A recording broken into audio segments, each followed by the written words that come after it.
جس کے انتظار میں ہم سر شام سے لے کر ابھی تک بیٹھے ہوئے ہیں، حضرت کے انتظار میں ہم لوگ بیٹھے ہیں کہ کب آئیں اور ان کے پرمغز خطاب سے ہم اپنے آپ کو منور مجلا کریں۔ میرے پیارے، اس سے قبل آپ تھوڑا اور ماحول بنا لیں تو بہت اچھا رہے گا، کیونکہ بولنے والے کو بھی پتہ لگے گا کہ واقعی میں کیا بول رہا ہوں اور سننے والے بھی کتنے محبت سے سن رہے ہیں، ہے کہ نہیں؟ شاعر نے کہا ہے کہ شفق کے ہوٹوں میں گلاری نہ ہوتی، شفق کے ہوٹوں پر گلاری نہ ہوتی، نہ ہوتے محمد تو ہریالی نہ ہوتی، شفق کے ہوٹوں پہ لاری نہ ہوتی، نہ ہوتے محمد تو خوشحالی نہ ہوتی۔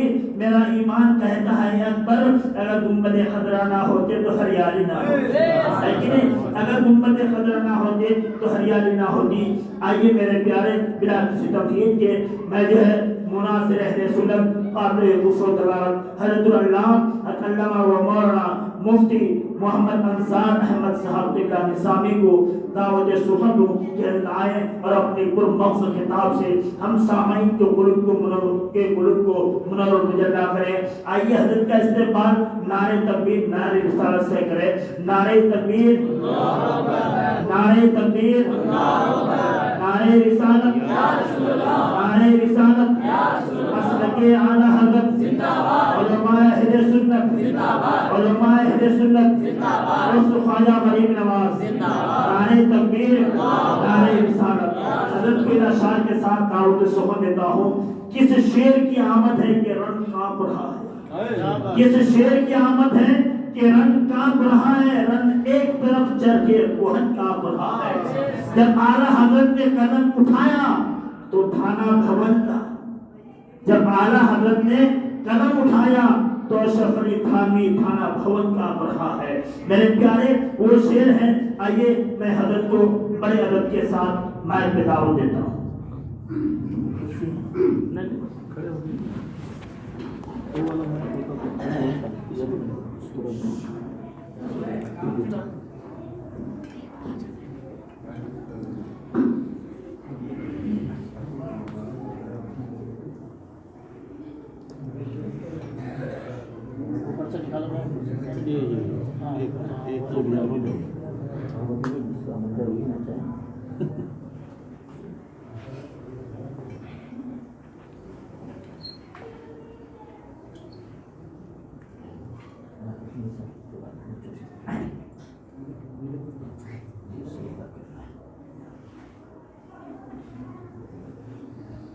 چالو ہے یہ چالو ہے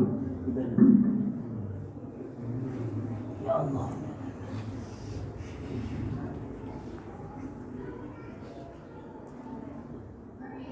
محب گرامی،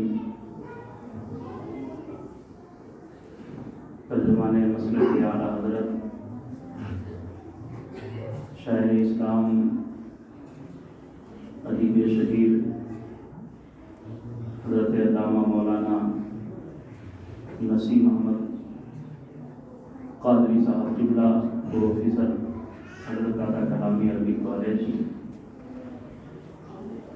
نقیب اہل سنت پاسبان مسلک اعلیٰ حضرت حضرت علامہ مولانا اکبر رضا صاحب قبلہ، خطیب و امام مدینہ مسجد کے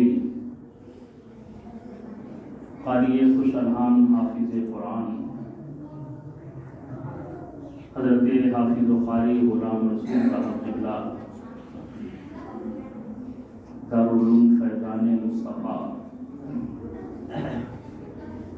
حضرت حافظ و قاری شاہ عالم صاحب قبلہ، نائب امام سنی جامع مسجد بکھیری، مدینہ مسجد کے جملہ اراکین کمیٹی، قابل قدر بڑے بزرگوں، ہم عمر ساتھیوں، عزیز بچوں اور بالخصوص دارالعلوم فیضان مصطفیٰ کے طلباء کرام، السلام علیکم ورحمۃ اللہ وبرکاتہ۔ وعلیکم السلام ورحمۃ اللہ وبرکاتہ۔ الحمدللہ الحمدللہ رب العالمین والعاقبۃ للمتقین، والصلاۃ والسلام علی رسولہ الکریم، اما بعد أعوذ بالله من الشيطان الرجيم بسم الله الرحمن الرحيم قل هل يستوي الذين يعلمون والذين لا يعلمون صدق الله مولانا العظيم وصدق رسوله النبي الأمين الكريم ونحن على ذلك لمن الشاهدين والشاكرين والحمد لله رب العالمين. یا خدا بہر جناب مصطفیٰ امداد کن، یا رسول اللہ از بہر خدا امداد کن، یا شہید کربلا یا دافع کرب و بلا، گل رخا شہزاد گلگون قبا امداد کن، غوث اعظم بمن بسر و ساما مدد قبلہ دی مدد کعبہ و ایما مدد بگرداب بلا افتاد کشتی ضعیفان شکست رات کشتی بحق خواجہ عثمان ہارونی مدد کن یا معین الدین چشتی قادریم نعرے یا غوث اعظم بھی ظلم دمز شیخ احمد رضا خان قطب عالم بھی ظلم. بعد توحید کے متوالوں، شمع رسالت کے پروانوں، اولیاء امت کے چاہنے والوں، غوث و خواجہ رضا کے دیوانوں، آئیے ہم اور آپ گنبد خضرا کی جانب لو لگا کر اپنی وہ ساری کائنات کے مرکز عقیدت نبی الحرمین امام القبلتین جد الحسن والحسین احمد مجتبی محمد مصطفیٰ صلی اللہ تعالی علیہ وآلہ وسلم کی بارگاہ عالی وقار میں اپنی اپنی غلامی کا ثبوت دیتے ہوئے ہدیہ درود پاک پیش کر لیجیے. پڑھیے بابا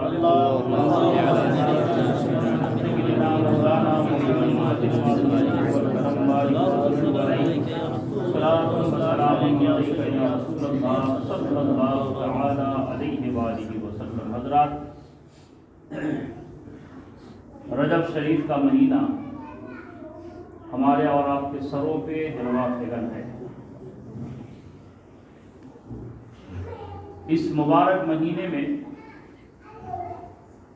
کئی بزرگان دین کے آراس منعقد کیے جاتے ہیں. ملک ہندوستان میں بالخصوص خواجہ خواجگاں عطائے رسول ہند الولی معین بے کساں خواجہ غریب نواز اور رضی المولا کی بارگاہ نور میں پوری دنیا کے مسلمان خراج عقیدت پیش کرنے کے لیے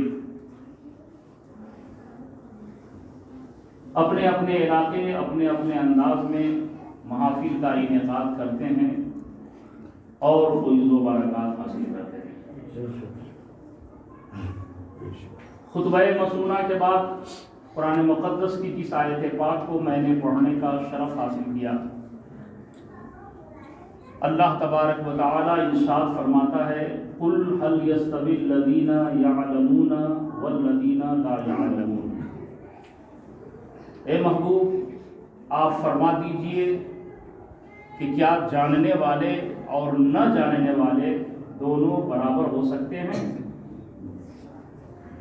حضرت علامہ جلال الدین سیوطی رحمۃ اللہ تعالی علیہ اس آیت پاک کی تفسیر میں لکھتے ہیں کہ جاننے والے اور نہ جاننے والے ہرگز برابر نہیں ہو سکتے. بے شک بے شک. جاننے سے مراد کیا ہے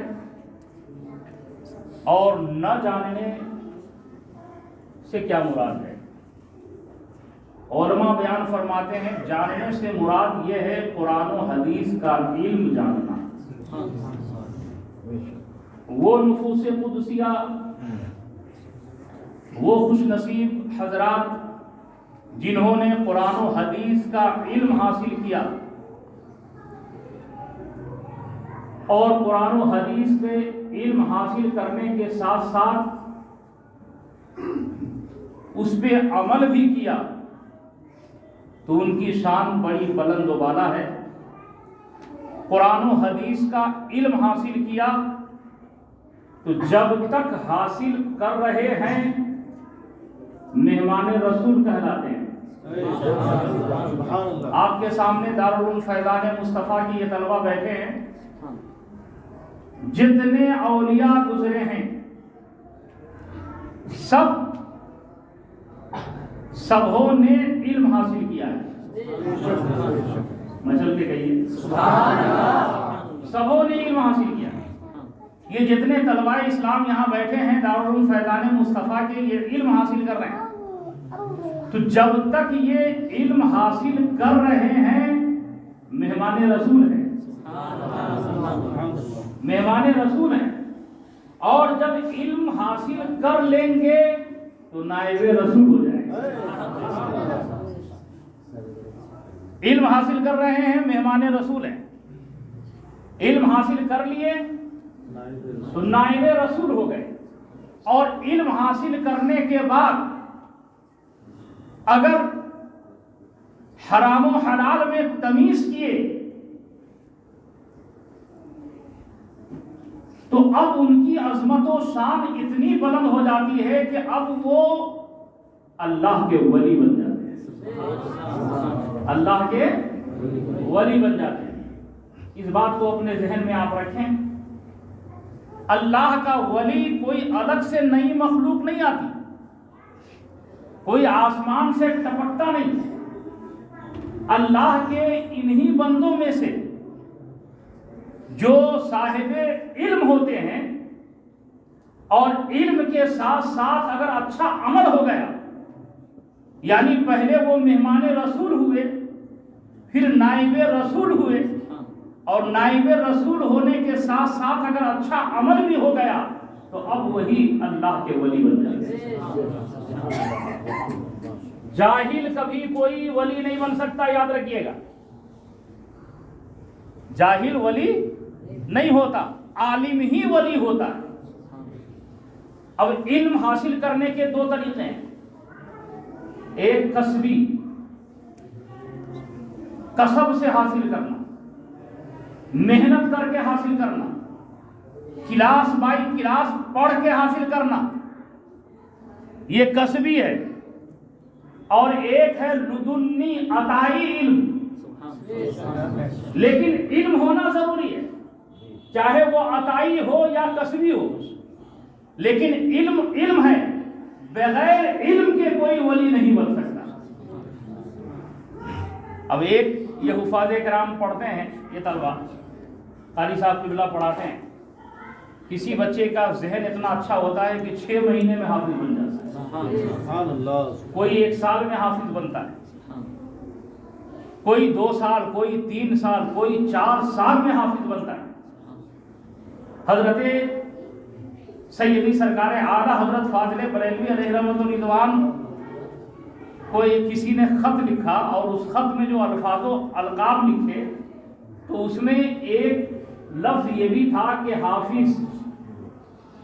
آپ نے جب پڑھا تو ملک العلماء علامہ ظفر الدین بہاری رحمۃ اللہ علیہ، جو اعلیٰ حضرت کے شاگرد خاص ہیں اور انہیں روحانی بیٹا بھی آپ کہتے تھے، آپ نے ان سے کہا کہ لوگ دھوکہ کھا رہے ہیں، یہ جتنے بھی القاب انہوں نے لکھا ہے یہ تو الحمدللہ میں ہوں، لیکن حافظ نہیں ہوں۔ یہ لوگ میرے تعلق سے جو سوچتے ہیں کہ میں حافظ بھی ہوں، تو چلو ان کی سوچ کو میں صحیح کر دوں۔ شعبان المعظم کا مہینہ اختتام میں تھا، رمضان شریف کی آمد تھی، امام اہل سنت سرکار اعلیٰ حضرت فاضل بریلوی علیہ رحمۃ الرضوان فرماتے ہیں اس سال تراویح میں سناؤں گا، اس سال تراویح میں سناؤں گا۔ حافظ صاحب کو بلاتے اور مغرب اور عشاء کے درمیان ایک پارہ قرآن پاک ان سے سنتے، اور اتنے غور سے سنتے کہ سن کے اس کو یاد کر لیتے، اور پھر تراویح میں جا کر کے اس کو سنا دیتے۔ اس طریقے سے رمضان کا مہینہ ختم ہوا اور آپ حافظ قرآن ہو گئے۔ ذہانت حضرت سیدنا امام محمد رحمۃ اللہ تعالیٰ علیہ جب پڑھنے کے لیے گئے تو عمر چھوٹی تھی. امام اعظم ابو حنیفہ رضی اللہ تعالیٰ عنہ نے ارشاد فرمایا کہ پہلے جاؤ تم حفظ کرو، حفظ کرنے کے بعد عالمیت پڑھو گے. مطلب یہ تھا کہنے کا کہ ابھی عمر چھوٹی ہے، 1-2 سال تم حفظ کر لو، اس کے بعد تم عالمیت پڑھو گے. یہ گئے اور 1 ہفتے کے بعد لوٹ آئے. 1 ہفتے کے بعد لوٹ آئے. امام اعظم ابو حنیفہ رضی اللہ تعالیٰ عنہ نے فرمایا کیوں حفظ کیا نہیں؟ میں نے کہا پہلے جا کے حفظ کرو بعد میں عالمیت کرنا. کہتے ہیں حضور میں نے حفظ مکمل کر لیا ہے. سبحان اللہ. 1 ہفتے میں حافظ قرآن بن گئے. بہرحال بتلانا یہ ہے کہ علم ضروری ہے. یہ تو کسبی علم ہے، محنت کر کے حاصل کرنا. اور ایک مفتی صاحب قبلہ جبل پور میں تھے، رمضان شریف میں ان کے پاس حفاظ کرام چاروں طرف سے آتے تھے اور چاروں طرف سے مساجد والے ذمہ دار بھی آتے تھے اور تراویح کے لیے حفاظ ان کے پاس سے لے کے جاتے تھے. سارے حفاظ کرام چلے گئے، ہر مسجد میں حفاظ سیٹ ہو گئے تراویح کے لیے. اب شام کے وقت ایک مسجد کے ذمہ دار آئے، انہوں نے کہا میرے یہاں کے لیے حافظ صاحب کا انتظام نہیں ہوا،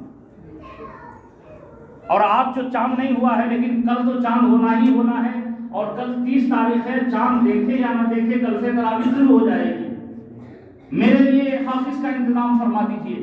اتفاق سے سارے حفاظ سیٹ ہو چکے تھے، ایک بھی حافظ آپ کے یہاں موجود نہ تھے. مفتی صاحب قبلہ نے فرمایا کہ اچھا دیکھیں گے کل انتظام کریں گے. کہا حضور کچھ تو کیجیے ورنہ بڑی بے عزتی ہو جائے گی، مسجد میں حافظ صاحب نہیں ہیں، تراویح کیسے ہم سنیں گے. آپ نے فرمایا اچھا ٹھیک ہے ٹھہرو، رات میں دیکھیں گے کوئی حافظ آ جائے. اتفاق سے رات پوری گزر گئی، کوئی حافظ صاحب نہیں آئے. جب حافظ صاحب نہیں آئے مسجد کے ذمہ دار پریشان ہوئے. آپ نے فرمایا پریشان ہونے کی ضرورت نہیں ہے، فجر کی نماز پڑھی اور آپ نے کہا جاؤ جس پہ پہلی نظر تمہاری پڑ جائے اسے بلا لے آؤ. زور سے جس پہ پہلی نظر پڑے اسے بلا لے آؤ. فجر کی نماز کے بعد لوگ نکلے، دیکھا کہ ایک گھنٹی ہلانے والا پجاری ہاتھ میں لوٹا لیے ہوئے اپنے مخصوص کام کے لیے جا رہا تھا. ان نوجوانوں نے پکڑ لیا، کہا کہاں جا رہے ہو؟ کہا فلاں جگہ. کہا رکو میرے حضرت تجھے بلاتے ہیں. زبردستی اٹھا کر لے آئے. جیسے ہی آئے تو آپ نے فرمایا پجاری صاحب ان کی مسجد میں جانا ہے، وہاں تراویح کی نماز پڑھانی ہے. وہ ہکا بکا رہ گیا. ایک نظر حضرت کو دیکھتا ہے، پھر اپنے آپ میں دیکھ کے سوچتا ہے. حضرت نے فرمایا پریشان ہونے کی ضرورت نہیں ہے. کھڑے ہوئے اور سینے سے لگایا، اور لگانے کے بعد پھر چھوڑتے ہیں، فرماتے ہیں بول کہاں تک پہنچے؟ کہا حضور 10 پارے یاد ہو گئے قرآن کے. پھر دوبارہ سینے سے لگایا، کہا اب کہاں تک پہنچے؟ کہا 20 پارے یاد ہو گئے ہیں. اور تیسری بار جب سینے سے لگایا ہے پورا قرآن کا حافظ بنا دیا. تکبیر، اللہ اکبر، یا رسول اللہ، یا رسول اللہ، اعلیٰ حضرت زندہ باد، زندہ باد، صفایا غریب نواز زندہ باد، نعرہ تکبیر، اللہ اکبر، یا رسول اللہ. یہ کون سا علم تھا؟ عطائی. کون سا علم ہے بولیے؟ تو بہرحال میں یہ عرض کر رہا تھا کہ علم چاہے کسبی ہو یا عطائی ہو، علم کا ہونا ضروری ہے. بغیر علم کے کوئی ولی نہیں ہو سکتا. یاد رکھیے گا آج ماحول اتنا بگڑ چکا ہے کہ اس لائن میں اور اس لائن کو بدنام کرنے کے لیے بہت سے جاہل لوگ نکلے ہوئے ہیں اور اپنے آپ کو اللہ کا ولی کہہ کے لوگوں کو دھوکہ دیتے ہیں. یاد رکھو ایسے بے عمل مکاروں سے ہمیں بچنے کی ضرورت ہے. اللہ کا ولی وہ ہوتا ہے جسے دیکھنے کے بعد اللہ یاد آ جائے. اللہ کا ولی وہ ہوتا ہے جو خود بھی نیک ہوتا ہے جو اس کے قریب جاتا ہے اسے بھی نیک بنا دیتا ہے، اسے اللہ کا ولی کہتے ہیں۔ میرے پیارے بزرگوں اور دوستو، آج ہم عطائے رسول خواجہ خادمان معین بے کساں خواجہ غریب نواز رضی اللہ تعالیٰ عنہ کی بارگاہ نور میں خراج عقیدت پیش کرنے کے لیے حاضر ہوئے ہیں۔ میرے پیارے، اس موضوع پہ میری 2-3 تقریریں ہو گئی ہیں، اور میری یہ کوشش ہے کہ آج میں جو باتیں بتا چکا ہوں آپ سے، اس سے دامن بچاتے ہوئے وہ باتیں آپ کے سامنے رکھ دوں جو اب تک میں آپ کے پاس نہیں پہنچا سکا۔ درود پاک پڑھیں اللہ رب محمد صلی اللہ علیہ وسلم، نحن عباد محمد صلی اللہ علیہ وسلم۔ حضرات گرامی وقار، خواجہ غریب نواز رضی اللہ تعالیٰ عنہ سنجر کے علاقے میں سادات کرام کے نورانی گھرانے میں آپ تشریف لائے۔ نبی کونین صلی اللہ تعالیٰ علیہ وآلہ وسلم کہ ایسے چہیتے اور ایسے نائب بن کے آپ دنیا میں تشریف لائے۔ بچپن شریف میں تقریباً 15 سال کی آپ کی عمر مبارکہ تھی کہ آپ کے والد ماجد حضرت سید غیاث الدین رحمت اللہ تعالی علیہ کا سایہ سر سے اٹھ گیا۔ بچپن شریف میں ہی آپ یتیم ہو گئے۔ والد ماجد کی طرف سے وراثت میں آپ کو ایک باغ ملا جس کی آپ نگرانی اور حفاظت کر کے اپنی زندگی کو آگے بڑھانے لگے۔ خواجہ غریب نواز رضی اللہ تعالیٰ عنہ اپنے اس انگور کے باغ میں تشریف فرما تھے کہ ایک دن اس علاقے کے ایک مجذوب، جو اس علاقے میں آپ کافی مقبول و مشہور تھے، حضرت سیدنا ابراہیم قندوزی رحمت اللہ تعالیٰ علیہ، اچانک اس باغ میں تشریف لے آئے۔ جیسے ہی بات میں آمد ہوئی، میرے اور آپ کے خواجہ غریب نواز رضی اللہ تعالیٰ عنہ ان کی تعظیم کے لیے کھڑے ہو گئے۔ یہیں سے ہمیں درس ملتا ہے کہ جب ہمارے بیچ کوئی عالم تشریف لائیں تو ہمیں ان کے استقبال کے لیے کھڑا ہو جانا چاہیے۔ یہ خواجہ غریب نواز بچپن شریف سے ہمیں درس دے رہے ہیں۔ آپ اس اللہ کے نیک بندے کی تعظیم کے لیے کھڑے ہو گئے اور باغ میں ایک مخصوص جگہ پہ آپ نے ان کو بٹھایا، اور بٹھانے کے بعد خدمت کے لیے انگور کا ایک گچھا پیش کیا، صاف کیا، پانی سے دھلا، اور دھلنے کے بعد جب ان کی بارگاہ میں پیش کیا تو یہیں سے ہمیں یہ سبق ملتا ہے کہ اگر کوئی عالم ہمارے درمیان تشریف لائیں تو ہمیں ان کی تعظیم کے لیے کھڑا ہونا چاہیے اور اپنی حیثیت کے مطابق کچھ تحفہ ان کی بارگاہ میں پیش کرنا چاہیے۔ بے شک خواجہ غریب نواز نے تحفہ پیش کیا انگور کا۔ انہوں نے 2-4 دانے اس میں سے کھائے، اور کھانے کے بعد اپنی جھولی میں سے کھلی کا ایک ٹکڑا نکالا، اسے چبایا اور خواجہ غریب نواز کے منہ میں ڈال دیا۔ منہ میں ڈالنا تھا، دل کی دنیا بدل گئی۔ آنکھ جب کھلی تو وہ نظارے نگاہوں کے سامنے آ گئے کہ اب اس کے بعد سے ہمیشہ اسی میں محو رہنے لگے، ہمیشہ اسی میں مست رہنے لگے، اور دل کی اضطرابی کیفیت ایسی بڑھنے لگی کہ بار بار یہ آرزو و تمنائیں انگڑائیاں دے رہی تھی کہ کاش جو نظارہ وہ وقت کے مجذوب نے دکھایا تھا اب وہ پھر سے دیکھنے کو مل جائے۔ میرے پیارے، انسان کی یہ فطرت ہوتی ہے کہ انسان اگر ایک جھلک کسی اچھی چیز کو دیکھ لے تو بار بار دیکھنے کی آرزو و تمنا اس کے اندر پیدا ہونے لگتی ہے۔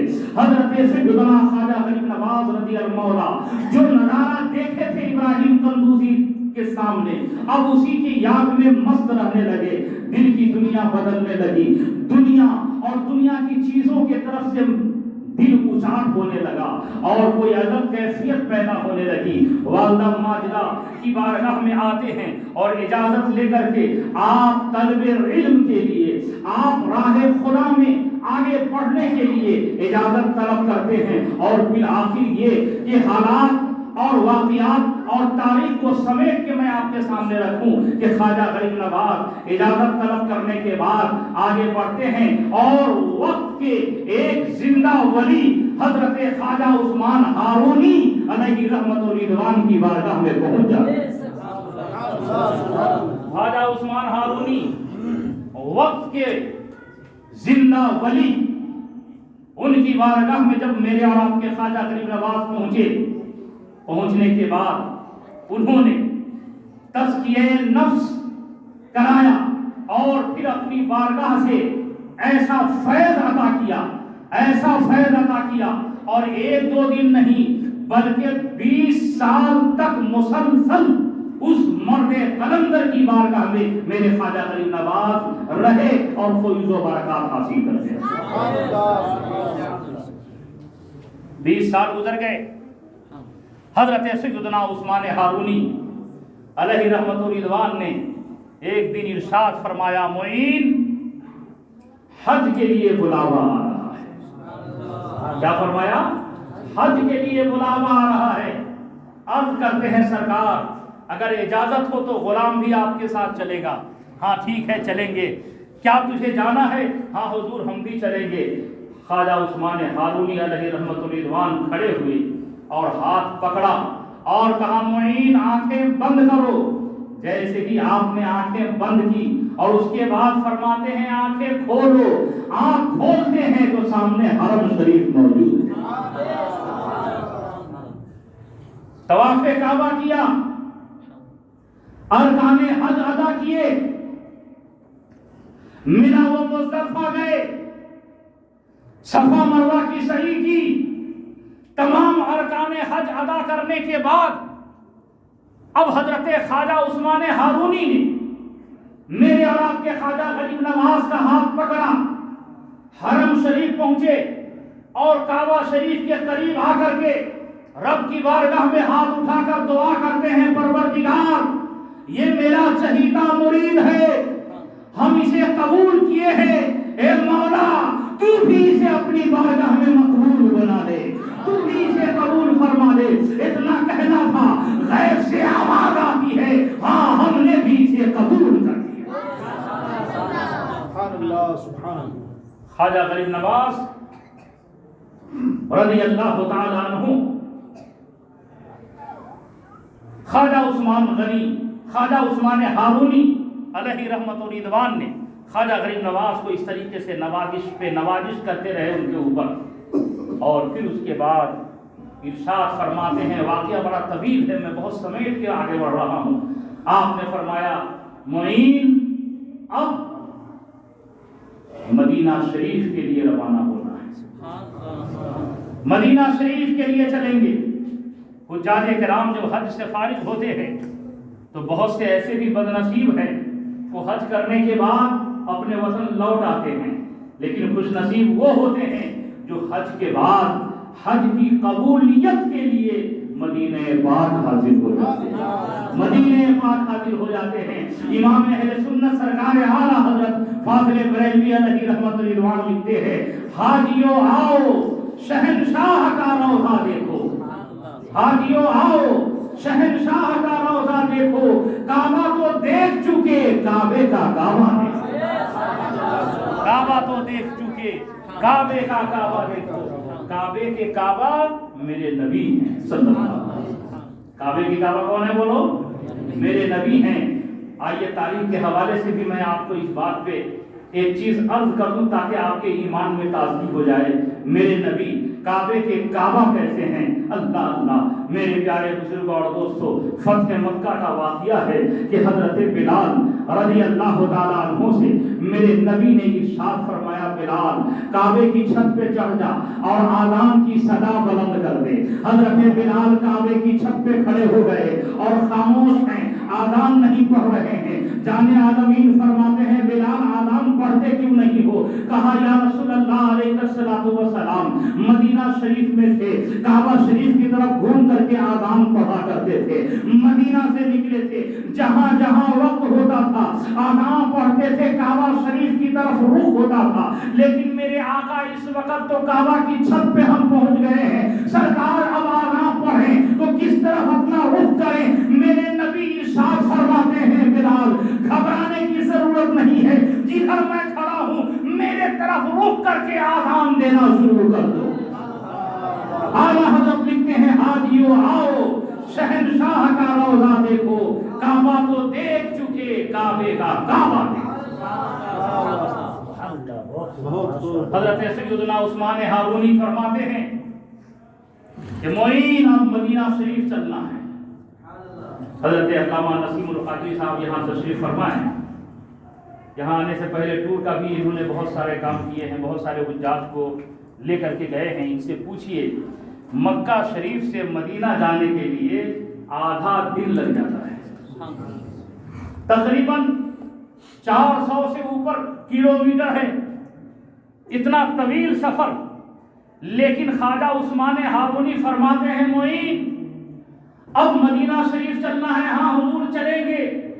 کھڑے ہوئے ہاتھ پکڑا, کہاں آنکھیں بند کر, آنکھ بند کی, کہاں آنکھیں کھولو, جیسے ہی کھولا گنبدِ خضرا شریف سامنے نظر آیا.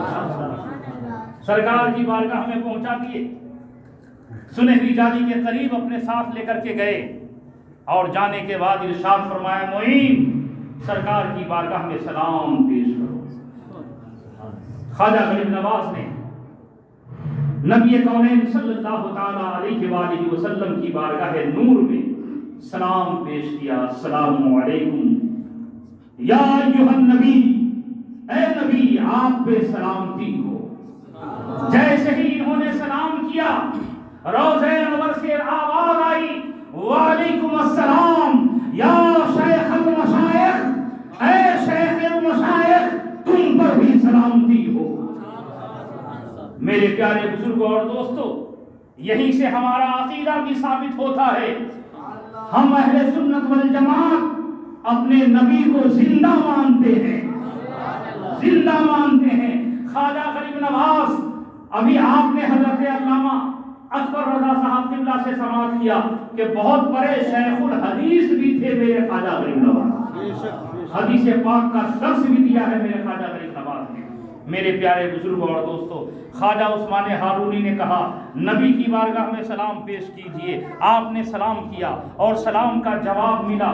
میرے پیارے بزرگوں اور دوستو, میرے خواجہ غریب نواز اب وہیں سے اجازت ملی اور اجازت لے کر کے ملک ہندوستان پہنچے. کیسے ہندوستان پہنچے یہ ساری باتیں جامع مسجد میں تقریر میں نے بیان کیا ہے. اب اس کے آگے چند باتیں میں آپ سے عرض کروں گا. درود پاک پڑھیں اللہ رب محمد صلی اللہ علیہ وسلم. خواجہ غریب نواز رضی اللہ بارگاہ رسول سے اجازت لیتے ہیں اور میرے نبی نے ملک ہندوستان جانے کا حکم عطا فرمایا. ہندوستان کی حکومت آج جتنے حکومتیں بنتی اور ٹوٹتی ہیں اسے دنیا دار بناتے ہیں, اور میرے خواجہ کی وہ حکومت ہے جسے مدینے کے تاجدار نے عطا کیا ہے. جسے دنیا دار بنائے وہ 5 سال میں بدل جاتی ہے, اور جسے مدینے کا تاجدار بنا دے وہ سدا بہار حکومت رکھتا.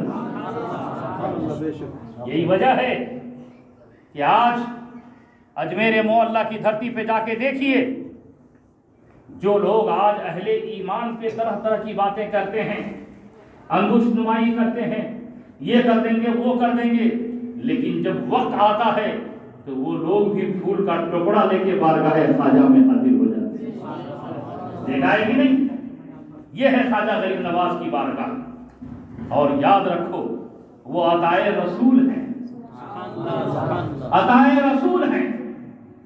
ایسی طاقت, قوت, شان و شوکت میرے نبی نے عطا کر دیا کہ ہندوستان کی سرزمین پر جب خواجہ غریب نواز آئے تو یوں ہی لوگوں نے فوراً آپ کا استقبال نہیں کیا, بلکہ ہر چند کوشش کی خواجہ غریب نواز کو یہاں سے بھگانے کی. پانی خواجہ غریب نواز پہ بند کیا گیا, زمین پہ بیٹھنے سے اٹھایا گیا, طرح طرح کی تکلیفیں دی گئی، پانی کیسے بند ہوا، زمین پہ بیٹھنے سے کیسے اٹھایا گیا، یہ ساری باتیں میں تفصیلاً جامع مسجد میں بیان کر چکا ہوں. آپ میں سے بہت سے نے اس دن میری تقریر کو سنا ہوگا. اس طریقے سے ساری مشقتیں، مصیبتیں آپ نے برداشت کی، لیکن میرے پیارے تاریخ گواہ ہے کہ جتنی خواجہ غریب نواز کی مخالفت کی گئی تھی ہندوستان میں، اگر اتنی مخالفت کسی اور کی گئی ہوتی تو اس کا نام و نشان مٹ گیا ہوتا. آج جتنی حکومتیں بن رہی ہیں، اگر ایسی حکومتوں کی اتنی مخالفت کی جائے تو ان کا نام و نشان مٹ جائے. لیکن وہ میرے خواجہ غریب نواز، جتنا لوگوں نے دبانے کی کوشش کی، اتنے ہی میرے خواجہ غریب نواز اٹھتے چلے گئے، نکھرتے چلے گئے. آپ کی بارگاہ نور سے خوشبو پھیلی تو پھیلتی چلی گئی. پرتھوی راج چوہان جو ہندوستان کا مانا ہوا راجا تھا، جو کبھی کسی کے سامنے شکست کھایا ہی نہیں تھا، اسے اپنی طاقت، اپنی فوج، اپنے اسلحے، اپنے جوان مرد سپاہی پہ بڑا بھروسہ تھا، بڑا ناز تھا. اس کے لوگوں نے اسے مشورہ دیا کہ دیکھو یہ جو فقیر آیا ہے، آئے دن لوگوں کو اپنے دین میں داخل کرتا چلا جا رہا ہے، اگر یہی حالت رہی تو پورا اجمیر تمہارے ہاتھ سے نکل جائے گا. لوگ دھیرے دھیرے اسلام میں داخل ہوتے جا رہے ہیں. کچھ تو ترکیب کرو کہ اسے روکا جائے، اسے یہاں سے بھگایا جائے. راجا بھی فکر مند تھا، اپنے مشیروں سے کہا کیا کیا جائے. پانی بند کر کے ہم نے دیکھ لیا، زمین پہ ہمارے بیٹھے تھے اٹھا کر کے بھی دیکھ لیا، یہ زمین بھی ان کی حکم کی تابع ہے، یہ پانی بھی انہی کا بات مان رہا ہے، انہی کی بات مان رہا ہے. پانی بند کر کے دیکھا، زمین پہ سے اٹھا کر کے دیکھا، سارے حربے فیل ہو گئے. اب کیا کیا جائے؟ لوگوں نے مشورہ دیا کہ جوگی جے پال سے کچھ مدد لی جائے. اس وقت ہندوستان کی تاریخ یہ بتاتی ہے کہ بڑے بڑے جادوگر ہندوستان میں رہتے تھے، اور ان تمام جادوگروں کا جو سردار تھا اس کا نام جوگی جے پال تھا. جادوئی طاقت پہ بڑا ناز تھا اسے. بعد راجا نے اسے بلایا، کہا تم سے آج ایک کام لینا ہے. بولیے کیا کام ہے؟ کہا یہ فقیر جو آئے ہیں اسے یہاں سے کسی طرح سے بھاگنے پہ مجبور کر دینا ہے. کہا یہ تو میرے بائیں ہاتھ کا کھیل ہے. جانے لگا، جیسے ہی آگے بڑھنے لگا راجا نے بلا کے کہا سنو، مقابلہ کرنا ہے زمین پہ بیٹھ کے مت کرنا. کہا کیوں؟ کہا ارے زمین بھی اسی کی بات سنتی ہے. ارے اونٹ کو بیٹھا دیا تو کوئی اٹھا نہ سکا، کہیں تجھے بھی اشارہ کر دے تو تجھے کون اٹھائے گا. زمین پہ مقابلہ مت کرنا. کہا پھر؟ کہا ایک بات اور، پانی پہ بھی مقابلہ مت کرنا، پانی بھی انہی کی بات کو مان رہا ہے. اشارہ کیا تو پورا پانی اناساگر کا کوزے میں سما گیا. جے پال جوگی نے کہا آپ گھبرائیے نہیں، زمین پہ بھی نہیں، پانی پہ بھی نہیں، فضا میں اڑ کے مقابلہ کروں گا. کہاں؟ فضا میں اڑ کے مقابلہ کروں گا. خواجہ غریب نواز کی بارگاہ میں گیا اور جانے کے بعد طنز بھرے انداز میں کہتا ہے اے فقیر میری طاقت دیکھنا چاہتے ہو؟ خواجہ غریب نواز نے اس کے اس طنزیہ جملے کا کوئی جواب نہ دیا. اس کے پاس ہرن کی ایک کھال تھی، اس نے اسے ایسے اچھالا ہواؤں میں، وہ پرواز کرنے لگا، چھلانگ لگا کے ہرن کے کھال پہ بیٹھ گیا. جیسے آج کوئی ہیلی کاپٹر میں اڑتا ہے ویسے وہ جادوگر ہرن کے کھال پہ بیٹھ کر ہوا میں پرواز کرنے لگا. لوگ دیکھے، اس کے عقیدت مند دیکھے، چھوٹے چھوٹے جادوگر دیکھے، شور مچانے لگے، تالیاں بجانے لگے، جوگی جے پال کی طاقت کا نعرہ لگانے لگے. لوگ دیکھ کر کے حیران و شرمندہ ہونے لگے. میرے خواجہ غریب نواز جو عطائے رسول ہیں اور نبی کونین نے بھیجا تھا، ایسے ہی نہیں بھیجا تھا، پاورفل بنا کر کے بھیجا تھا. آپ بیٹھے رہے. تھوڑی دیر کے بعد لوگوں نے دیکھا کہ وہ جوگی جے پال اس ہرن کی کھال پہ بیٹھ کر اڑتے اڑتے نگاہوں سے اوجھل ہو گئے. کافی اونچائی پہ پہنچ گیا. کفر خوش ہے، ظالم خوش ہے کہ آج اسلام کو ہم دبا دیں گے، آج مسلمان کو ہم نے لاجواب کر دیا. کفر خوشیاں منا رہے تھے. میرے خواجہ غریب نواز رضی اللہ مولا جو اب تک اپنی نگاہیں نیچے کیے ہوئے ذکر و اذکار میں مشغول تھے، اب آپ نے نگاہ اٹھائی اور مسکرایا. یوں مسکرائی جھانسی کلیوں میں پڑ گئی، یوں لب کشا ہوئے کہ گلستان بنا دیا. آپ مسکراتے ہیں اور ارشاد فرماتے ہیں. جو چھوٹے چھوٹے جادوگر وہاں پہ کھڑے تھے، آپ اس کی طرف دیکھ کے کہتے ہیں تیرے جادوگر نے جو کمال دکھایا ہے یہ کون سے کمال کی بات ہے؟ یہ میں کیا، میں جس چپل کو پہنتا ہوں یہ فرعون اس سے بڑا کارنامہ دکھا سکتا ہے، یہ فرعون اس سے بڑی طاقت کا مظاہرہ کر سکتا ہے. آپ نے اپنے فرعون کی طرف دیکھا اور کہا تو کس دن کے لیے ہے؟ اٹھ، کفر اوپر گیا ہے، نیچے لا کے اسے دیکھا ہے.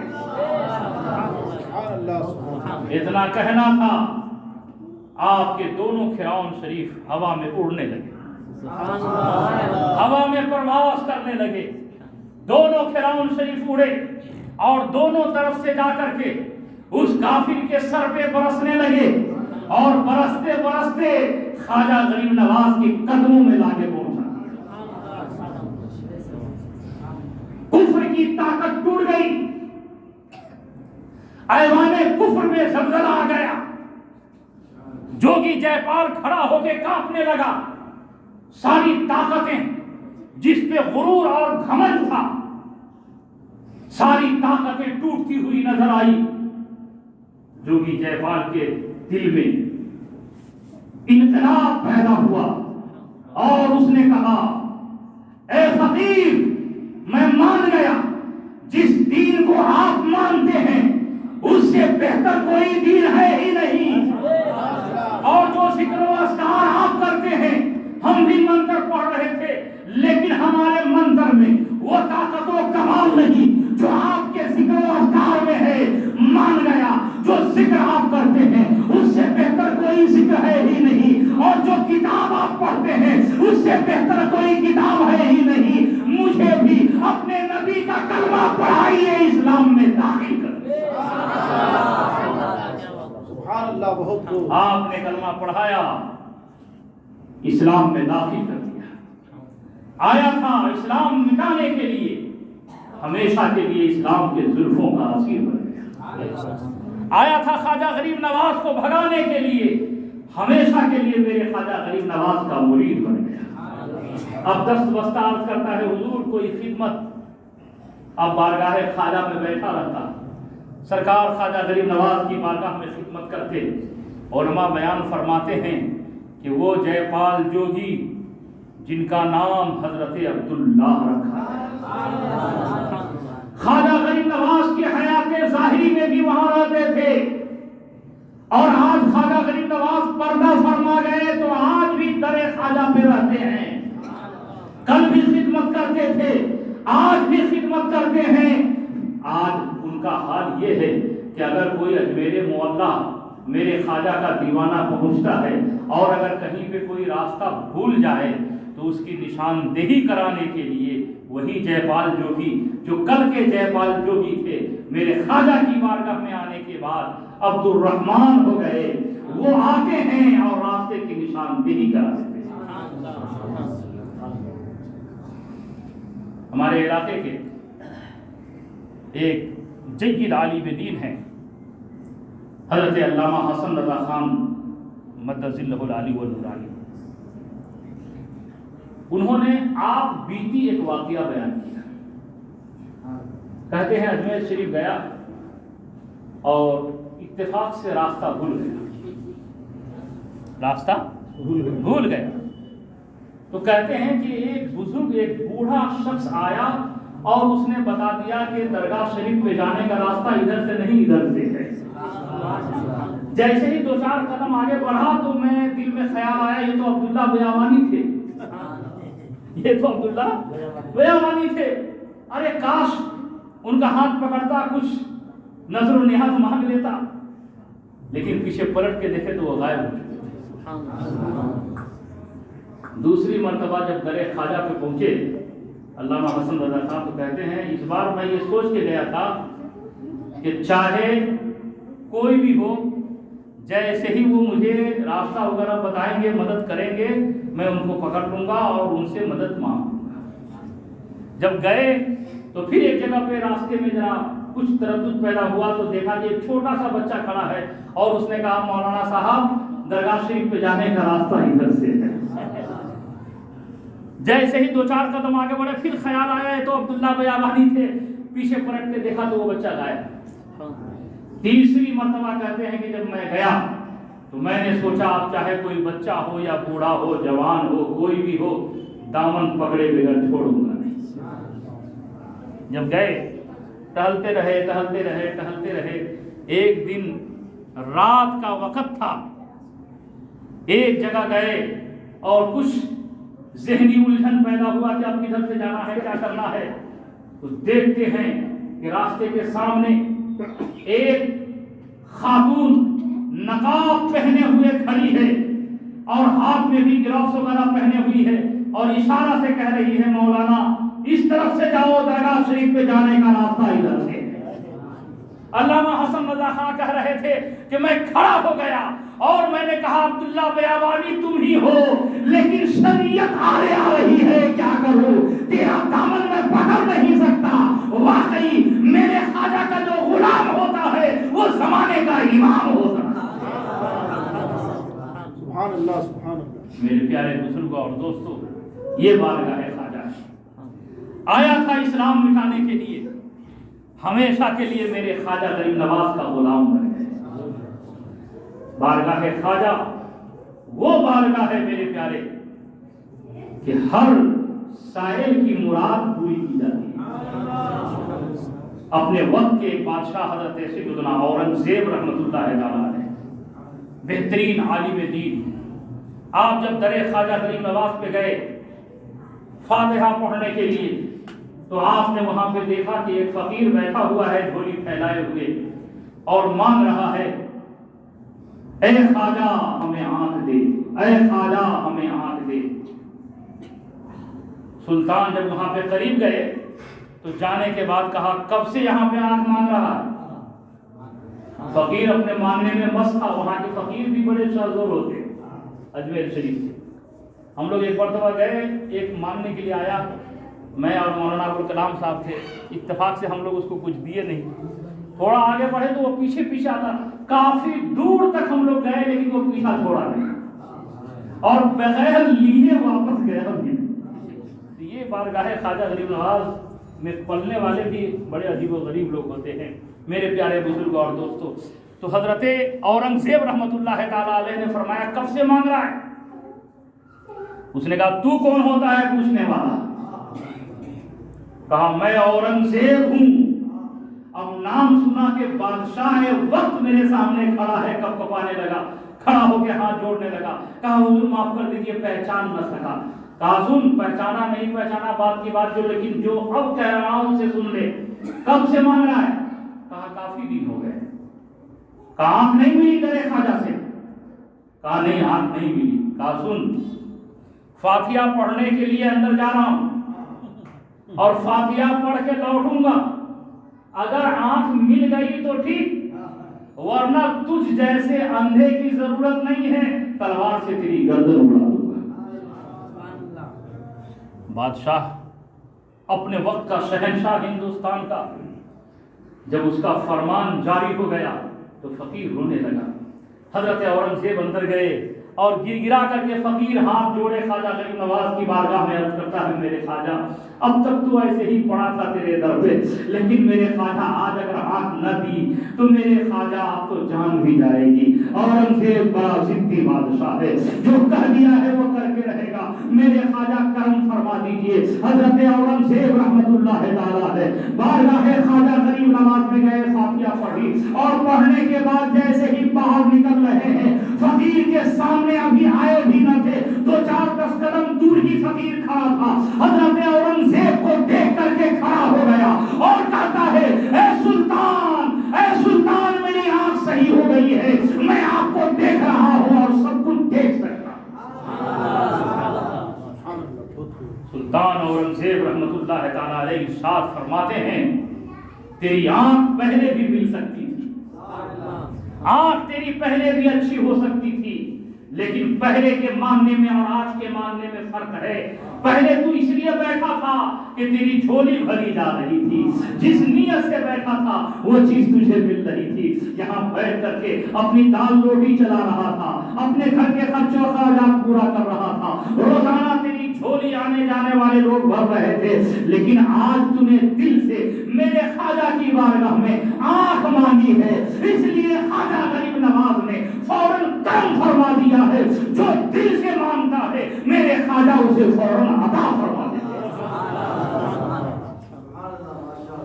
علامہ حسن رضا خان علیہ رحمت الرضوان اسی لیے فرماتے ہیں خواجہ ہند و دربار ہے اعلیٰ تیرا، کبھی محروم نہیں مانگنے والا تیرا۔ میرے پیارے، تارا گڑھ پہاڑ کے قریب میں 5 بزرگوں کی ایک ہی جگہ قبر ہے، 5 بزرگوں کی ایک ہی جگہ قبر ہے، اس میں سے ایک خالی ہے، 4 ہے۔ واقعہ یہ ہے کہ ایک جوڑا اجمیر معلیٰ پہنچا جو اولاد سے محروم تھے، اور پہنچنے کے بعد در خواجہ پہ عریضہ لگا دی میرے خواجہ اولاد سے نواز دیجیے۔ حاضری دی اور جب گھر گیا تو امید ظاہر ہو گئی۔ وقت گزرے، 9 مہینے کے بعد ایک خوبصورت بیٹا کی گھر میں پیدائش ہو گئی۔ انتظار کرنے لگا خواجہ غریب نواز کی چھٹی کا مہینہ کب آئے گا۔ جیسے ہی رجب کا چاند نظر آیا جھومنے لگا اور در خواجہ پہ حاضری کی تیاری کرنے لگا۔ در خواجہ غریب نواز پہ پھر حاضر آیا۔ پہلے آیا تھا خالی گود، اب آیا ہے گود میں اپنی اولاد کو لے کر۔ دونوں جوڑے پھر پہنچے خوشی خوشی در خواجہ پہ، بیٹا کے ساتھ حاضر ہوا، خوشی سے لٹا رہا ہے، غربا و مساکین پہ بانٹ رہا ہے اپنی دولت۔ بانٹتے بانٹتے وہ خاتون جو اپنی گود میں بیٹا کو لیے ہوئی تھی اپنے شوہر کے ساتھ ادھر ادھر ٹہل رہی تھی، ٹہلتے ٹہلتے تارا گڑھ کے اس علاقے میں پہنچ گئی جہاں پہ وہ 5 بزرگ ایک ہی جگہ لیٹے ہوئے تھے۔ قبر شریف پہ باؤنڈری نہ تھی، کھلی قبر، بے خیالی میں چلتی رہی اور اسی قبر کے قریب کھڑی رہی، کچھ نظارہ دیکھ رہی ہے۔ اچانک بچے نے گود میں پیشاب کر دیا، پیشاب کے قطرے ٹپکے اور وہ اس قبر پہ پڑ گئے۔ جس قبر پہ وہ پیشاب کے قطرے پڑے وہ جلالی بزرگ تھے، جلال فرمایا اور بچہ کی روح کف سے انصری سے پرواز کر گئی۔ اس ماں باپ سے پوچھو، اتنی آرزو و تمنا کے بعد گھر میں ایک اولاد آیا ہو اور وہ اولاد اگر انتقال کر جائے تو کیا گزرے ہوں گے اس ماں باپ کے اوپر۔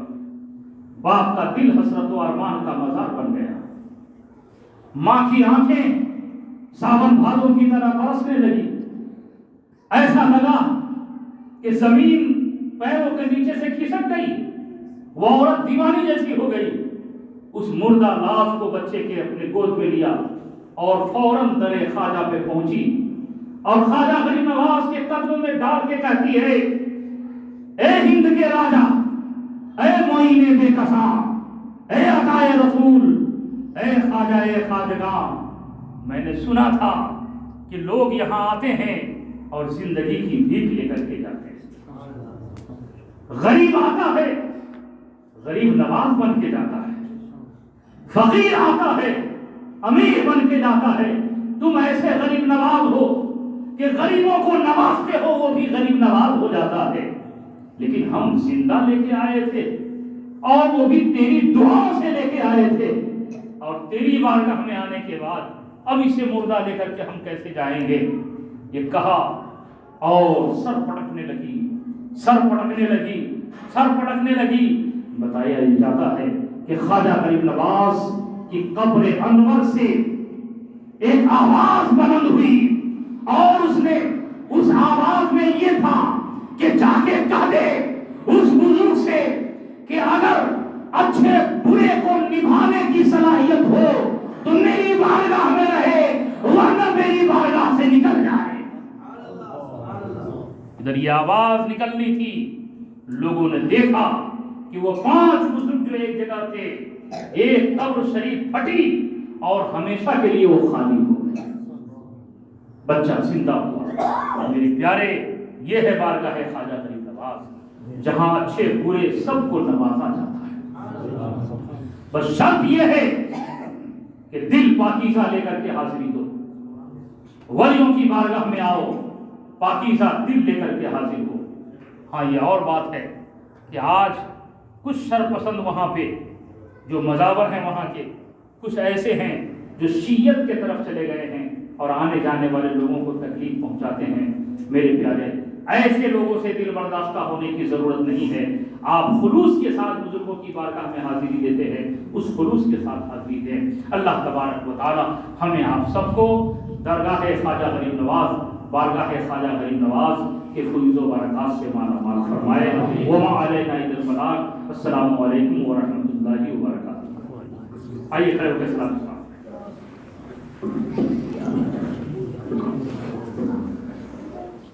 اے حبیب احمد مجتبی, حبیب